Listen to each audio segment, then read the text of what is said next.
1 დეკემბერი არის დღე, როდესაც მთელ მსოფლიოში საზოგადოება ერთიანდება HIV ინფიცირებული ადამიანების მიმართ გლობალური სოლიდარობისა და თანადგომის გამოხატვის მიზნით. საქართველო უკვე 34 წელია ტრადიციულად უერთდება მსოფლიოს სხვადასხვა ქვეყნებს შიდსის საერთაშორისო დღის აღნიშვნაში. შიდსის მსოფლიო დღე ყოველ წელს გარკვეულ თემაზე კონცენტრირდება და წელს 2025 წლის დევიზი არის დავძლიოთ სირთულეები, გავაძლიეროთ პასუხი შიდსის ეპიდემიაზე. Როგორი წელი იყო 2025 გლობალურად და მათ შორის თავისთავად საქართველოსთვისაც განსაკუთრებით იმ თვალსაზრისით, რომ ჩვენს ქვეყანას დონორების მხრიდან მკვეთრად შეუმცირდა დაფინანსება. ნატალია ზაქარიაშვილთან ერთად ვაგრძელებთ საუბარს. გაეროს მოსახლეობის ფონდის საქართველოს ოფისის პროგრამის ანალიტიკოსი არის ჩვენთან ერთად. დილამშვიდობის ნატალია. დილამშვიდობის, მოგესალმებით, მივესალმები მაყურებელს, ძალიან დიდი მადლობა. მადლობა მომბრძანებისთვის. მოწვევისთვის, თქვენს მადლობა მოწვევისთვის. განმეორდები 1 დეკემბერი ეს არის შიდსის საერთაშორისო დღე და ნამდვილად მსოფლიოს საზოგადოება ერთიანდება მხარდაჭერის და თანაგრძნობის და სოლიდარობის მიზნით HIV ინფიცირებული ადამიანების მიმართ და ძალიან მნიშვნელოვანია რომ საქართველოს 34 წელია უკვე უერთდება სხვადასხვა ქვეყანას ამ დღის აღნიშვნაში და რომელიც სხვადასხვა ყოველ წელს სხვადასხვა თემატიკაზე არის კონკრეტულია, ხო? კონკრეტულია. მთელი კვირის განმავლობაში აღონიზდება. ესევე სტიგმა, დისკრიმინაცია, ადამიანის უფლებები, ეს არის ძალიან საინტერესო კვირეული ამ თვალსაზრისით. წელს მსოფლიო დიდი გამოწვევის წინაშე დადგა. და ამაზე მეტყველებს ეს დევიზი, რაც აქვს მსოფლიო შიდსის დღეს, ეს არის შეფერხების დაძლევა, შიდსის საპასუხო ღონისძიების ტრანსფორმირება. გლობალურად და მსოფლიო დადგა ფინანსური კრიზისის წინაშე, რომელიც გამოწვეულია დონორების მხრიდან დაფინანსების მკვეთრი შეფერხებით. გლობალურად რომ მიმოვიხილოთ ჩვენ ეს საკითხი, რა თქმა უნდა, უმეტესწილად ეს მწვავე კრიზისი გამოწვეულია ფინანსური რესურსების კრიზისის, რომელიც თავისთავად პირდაპირ კავშირშია თუ როგორ მოხდება ეპიდემიის მართვა და განსაკუთრებით მაღალი რისკის მქონე ჯგუფებში. ფინანსური კრიზისი რას გულისხმობს? გულისხმობს სერვისების არათანაბარ ხელმისაწვდომობას, გულისხმობს გვიან ტესტირებას, გვიან დიაგნოსტიკას, რომელიც კიდევ ერთი დიდი, ესე ვთქვათ, რისკია, რომ გავრცელდეს ვირუსი, მოხდეს გვიან დიაგნოსტირება, მკურნალობა, სახელმისაწვდომობა, ანუ როგორც მკურნალობის, ასევე პრევენციის პროგრამებს ეხება ეს ყველანაირი კრიზისი.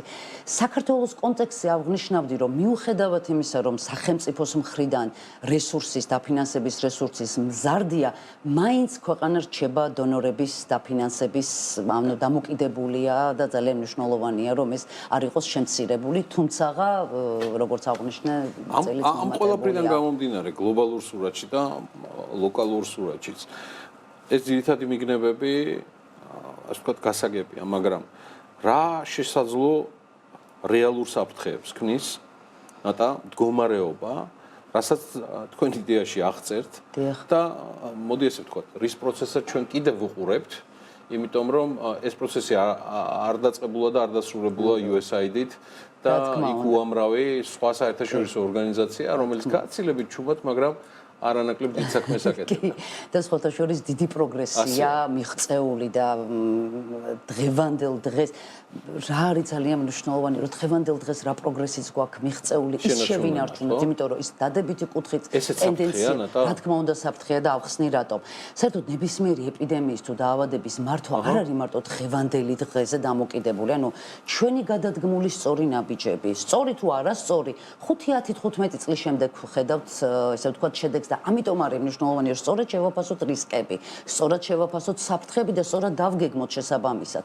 ანუ თუ დღეს იმ დიდი ძალისხმევით, რაც პროგრესი გვაქვს მიღწეული დაახლოებით 27 მილიონი ადამიანის სიცოცხლეა გადარჩენილი გლობალურად, ხო? ჩვენ ვდგავართ იმ რისკის წინაშე, რომ ეპიდემიის გაღვივება, ხელახლალი გაღვივება მოხდეს.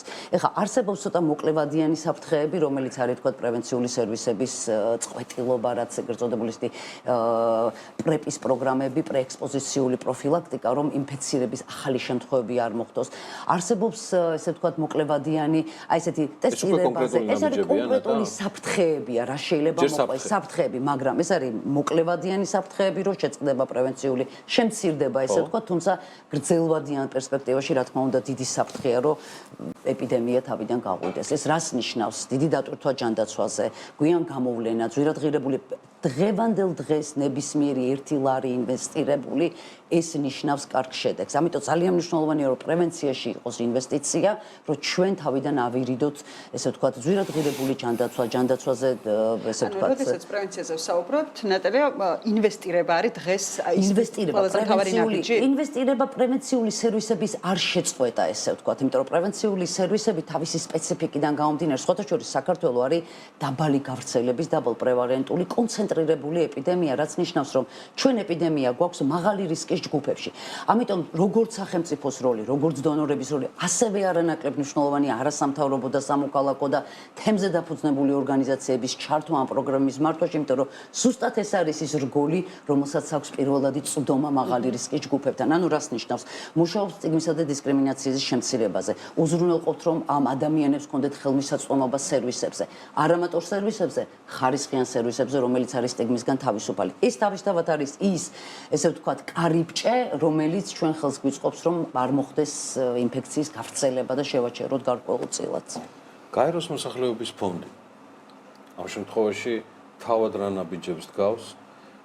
ერთის მხრივ ძალიან რთული ამოცანა გამოდის რა, რისკების ელიმინაცია და მეორეს მხრივ გამოდის მთლიანად დიდ სურათში ამ ყველაფრის დანახვა და ამაზე ზრუნვა.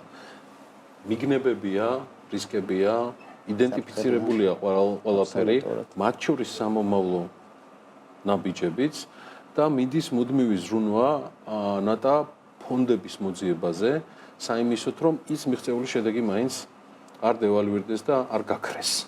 აუცილებლად. შემდეგი გაეროს მოსახლეობის ფონდი თავისთავად მანდატიდან გამომდინარე გლობალურად ცხადია, მანდატის ფარგლებში იმის იქით ვერ იქნება. ცხადია, არის გლობალური რეაგირების შიცის ეპიდემიაზე რეაგირების ინიციატივის ერთ-ერთი აქტიური წევრია და თავისთავად როგორც გლობალურად, ასევე ქვეყანაში ჩვენ აქტიურად მუშაობთ. სხვადასხვა ასპექტებზე.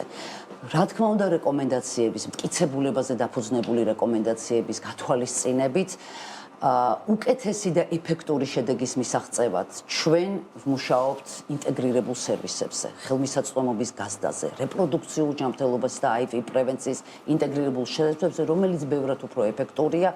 მუშაობთ ასევე სათემო ორგანიზაციებთან, მუშაობთ რაც ძალიან მნიშვნელოვანია ახალგაზრდულ პროგრამებზე, ახალგაზრდების განათლება, გათვითცნობიერება, რათა თითოეულ ახალგაზრდას ჰქონდეს იმის შესაძლებლობა, რომ ინფორმირებული გადაწყვეტილება მიიღოს და ასევე ინფორმირებული იყოს რისკების შესახებ და სარისკო ქცევების შესახებ.